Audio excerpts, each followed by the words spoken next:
Justement, les grandes critiques qui ont été faites par Avicenne, notamment par Al-Ghazali, dans Tahaf al-Falasifa, qui est comment dire, un règlement de compte très structuré.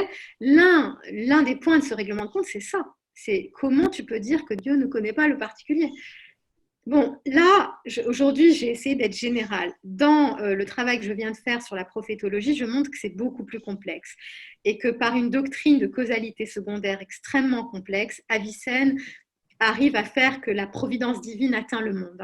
Ça, c'est quelque chose que je viens de montrer dans un travail très récent, mais c'est pas comme ça qu'il a été perçu. Voilà.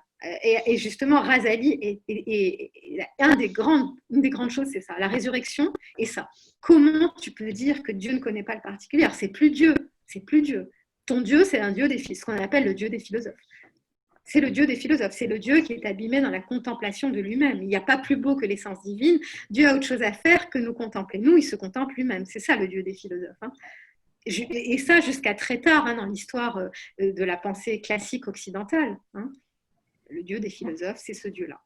C'est pas voilà, c'est pas le Dieu de grâce, le Dieu de miséricorde, le Dieu qui va se pencher sur moi en tant qu'être.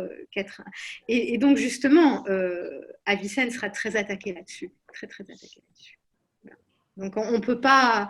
Voilà, j'ai fait une lecture qui est un peu différente, mais il a été reçu comme ça et très attaqué. C'est un des points sur lesquels l'attaque Razali dans Zahaf al-Falasifa.